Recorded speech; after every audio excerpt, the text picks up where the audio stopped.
Brandon Marcello joins us now, 24/7 Sports. Brandon follows the national college football scene as well as anyone and is always kind with his time with us. Welcome in, Brandon. How are you today? I'm good. How are you? Doing well, thank you.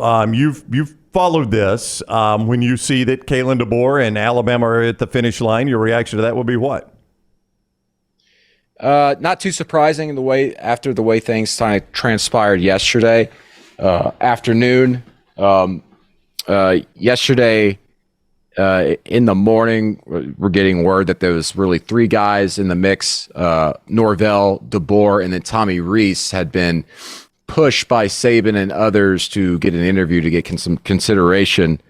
And Norvell, I'm told there was some discussions with him. Those cooled quickly, and they moved on to DeBoer to try and see if they can get something done. All these top names that have been talked about, Jimmy Sexton is the agent for all of them. Yeah. Oh, wait. I got to pick myself up off the floor. I'm floored. Well, here's the thing. DeBoer, up until this year, was not a Sexton guy. Yeah. And, 2 weeks ago, I found out that he was a Sexton guy. I was in New Orleans covering that, and I spent some time with Kalen and his crew. And it's interesting that, he's a guy that, and I wrote a story about this. I'm actually about to republish it, about how he's a guy that never pursued jobs. He never went after them, and people would pursue him, and he always was like, no, I'm happy where I'm at. And then just 2 weeks ago, he was telling me about how he wasn't interested in the Texas A&M job because he didn't want to move, because his daughter is about to play softball at the University of Washington. And the softball field, he says, is just 100 yards away from his office. And he is looking forward to being able to walk over there and watch her. And he said, listen, we have moved around a lot the last 5 to 6 years, and I want to stay here. But again, it's Alabama. I mean, how the heck do you say no to Alabama, where you have so much more in the way of resources? You're in a much better conference, or I should say conference, much better positioning in the conference. They're going into their first year into the Big Ten. Their roster is decimated after going to the college football playoff national championship. This is a situation that really is a no-brainer for a lot of people. And of course, this was a job where they were going to pursue the top names that have that type of experience. And two Mike things, Norvell, of course, being one, and Dan Lanning. And this is it's a great hire. My only concern, guys, is the recruiting aspect of it. Their recruiting class, I think, is in the 30s or 40s out at Washington. He's never coached in the South. I'm not making comparisons to Brian Harsin when he was hired at Auburn, but very similar to those circumstances. He doesn't have those connections in the South. But here's what he is going to have. He's going to have Nick Saban with an office there on campus giving him any advice. Here's how our recruiting operation worked. Here's the connections you've got to make. Here are the people you need to have on your staff. Here are the people who are going to help you with your support staff. Much different and a much calmer situation than that. And the guy just wins everywhere he goes. He was won nearly 90% of his games throughout his career. So winning's winning. And we're seeing that more and more in college football, guys. You go from a small level, Lance Leopold at Kansas, Chris Kleiman at Kansas State, Kalen DeBoer at Washington. They win everywhere they go, and why won't that happen at Alabama? I happen to be a father of a daughter, too. It's easy for him to tell Alexis, listen, Alabama's the most attended softball program attendance-wise in the country every year. And by the way, I can now give you $1 million a year allowance. Well, and it's only if we move one more time. It's only 400 yards, I would estimate, from the football offices of Kalen DeBoer, the softball field. Do you think he asked that? How far away is the softball field from Probably. I mean, based on what we've heard about Kalen DeBoer, I think it will be an interesting. You know what he says? Greg Burns said, doesn't matter. You've got a driver here. That's right. You're going to have someone to drive you around. But Brandon, I guarantee as a writer, this might be something you can go on and jump on right now. There is going to be a story that will back channel on Greg Byrne and Pat Murphy, the Alabama softball coach, having discussions with Kalen DeBoer and making sure that roster's got room for, because, this is a great women's softball program. And if he was that in the conversation you had, hey, look, I want to be watching my daughter play softball, then you've got to assume that was part of the equation here.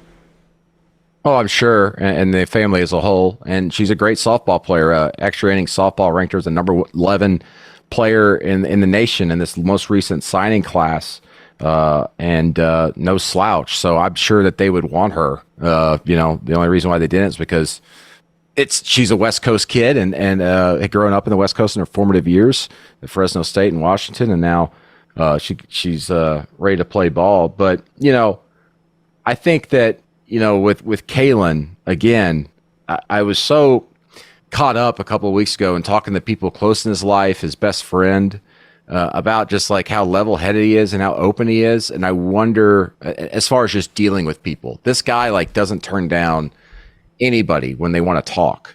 When they beat Texas, I followed him around just hoping to get like a minute with him. And he went on ESPN and did his thing for 10 minutes live and all this. And at like 1:34 a.m., he came over to talk to me. And I very much appreciate that. Not a lot of head coaches do that, especially in big moments like that. And he was trying to figure out some logistics about that coming week before they faced Michigan. He's talking to his assistants. And he still gave the time. I wonder how much that's going to change at Alabama. Yeah. That job changes people. And I'm not so, Kalen DeBoer wants to be kind of not say a good old boy, but he's kind of like that. He's very nice. Can he do that at Alabama? I'm not so certain. Only our audience would do this, but Bubba Head has already done the Google Maps search, 1,400 yards, football complex to softball field in Tuscaloosa. So there you go. On what you just said, and Brandon Marcello is with us 24/7 Sports as we continue our coverage presented exclusively by Bud Light. Famously, when Mike Price, and I will hesitate now to say I'm not comparing Mike Price and Kalen DeBoer, but Mike Price, Brandon, when he took the job, there is you've been there, the Galleria, you know where it is, where SEC Media Days once was held. He drove over from Tuscaloosa, I think the first Christmas he was on the job. I'm trying to remember when he was actually hired, what date. He coached in the Rose Bowl, right? So this might make... Oh, he did. Yeah. He'd already been hired and then wanted to stay and coach through the Rose Bowl. Yeah. But he drove over to the Galleria to do some Christmas shopping and was stunned, or some shopping, maybe it wasn't Christmas shopping, was stunned at how often he was recognized. Like, he thought he could go shopping at a mall in Alabama and nobody bother him. And, I mean, that was culture shock to him. It is a bit of a different world. Yeah, and Kalen's like a nondescript guy. Yeah. Like he blends into the crowd very well. And it's going to be fascinating to see him dealing with all this. He'll never see as many cameras as he will at his introductory press conference. Again, when and if this deal gets finalized. My reporting, I don't know what's out there since we came on here, but my understanding from talking to people is that they were deep in negotiations, but when you get as deep as they were, it's going to be done. Washington was offering a little less than $9 million per year for him to stay there. They're really not willing to go well above that and really have a long, extended deal. And it's going to be interesting to see where they go. But your listeners and watchers, viewers don't care about that. But Washington tried, but those talks, I'm told, did not last very long. I do want to ask you this, and it's not going to change the way people talk about this. Alabama is going to say Kalen DeBoer was choice number one. Alabama's opponents and their fans are going to say no. I mean, look, Lanning shot him down. Sark shot him down. Norvell shot him down. He was at least number 4. Doesn't matter. It depends on his record on the field. You know how this works with Jimmy Sexton, though. You know that you could have had a deal in place. Jimmy Sexton's going to slow play that while he leverages it for his guys. Isn't that the way this normally works? Yeah, sometimes. But also, you kind of present a pool of guys and to be quite honest with you, I'm not sure anybody can, at this moment, put their finger on who was the number one guy. Sure. I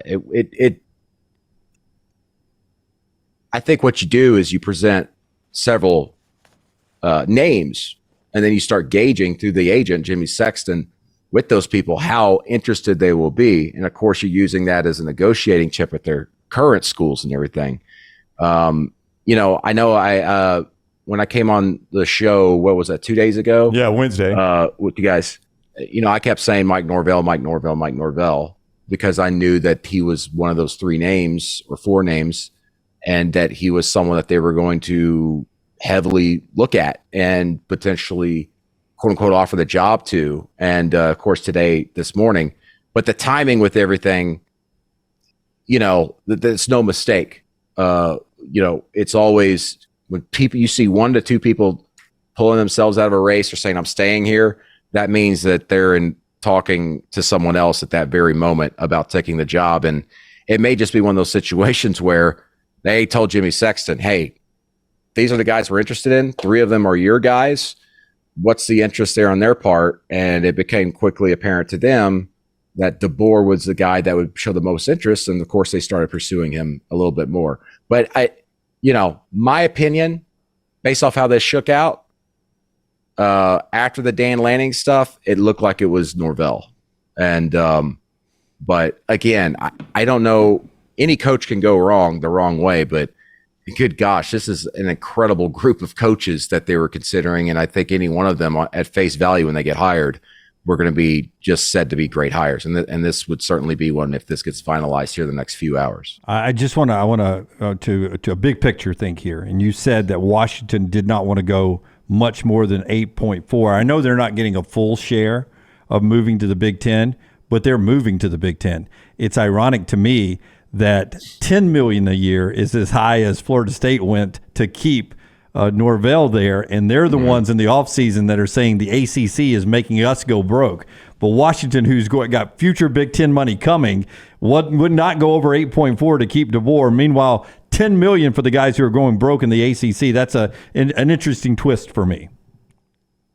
Yeah, I didn't say 8.4, just under 9. Yeah. Is someone else reporting 8.4? No, it was double would have been 8.4. Yeah, some people were just talking about more than double, and then 4.2 gets you to 8.4. Yeah. So I was just using that number. I was told that it was just under 9. They did not want to go over 9 when it came to the base salary and everything. Yeah, I just found it interesting that Washington, I know they're not getting a full share, but they're going to be in the Big Ten. Eventually, they'll get real money. Yeah. And the ACC and specifically Florida State have been talking about we're going to go broke if we don't get a better deal, and they're willing to go as high as we needed to go. Well, listen, Washington has money. They got money all around that program. Their NIL program's pretty good and everything.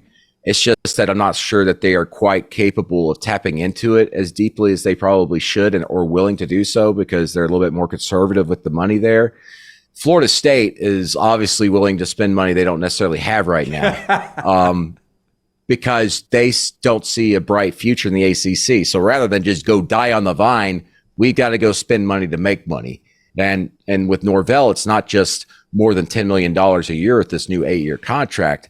It's putting more money in facilities and infrastructure there, and also the operations part of it with the football program. And those are things that have been discussed really for the last 6+ months with them. And of course, that gets ramped up quite a bit here in the last week. And I think that Norvell was going to be very well taken care of no matter where he went. It's just, I think Alabama and others would have saw an opening there to go get Norvell because, the next 2 to 3 years there could be not to say rocky, but a little bit more difficult. One, because the roster is going to be turning over a little bit, but also, the program, they're trying to get out of the ACC. And let's say they get out of the ACC in a year or two, where are they going? There's going to be transitional years there, and Mike Norvell is going to be asked to transition them through that. And, that's a very difficult ask for any elite coach. I think it's underrated a little bit about how much you have to change recruiting to properly prepare for the new 8 to 9 teams you're going to be playing every single year. All right, go follow Brandon on social media at Marcello 24/7 Sports. Watch his videos, give him the thumbs up like we ask you to do for us. He covers college football as well as anyone and has always been a friend of our show. Thank you very much for the time, Brandon. We appreciate it. All right, see you guys. All right, buddy, take care. Brandon Marcello joining us as we continue our coverage here. Kalen DeBoer in Alabama, very close, according to anyone that covers college football on the national front, to a finalized deal for him to be the next coach at Alabama.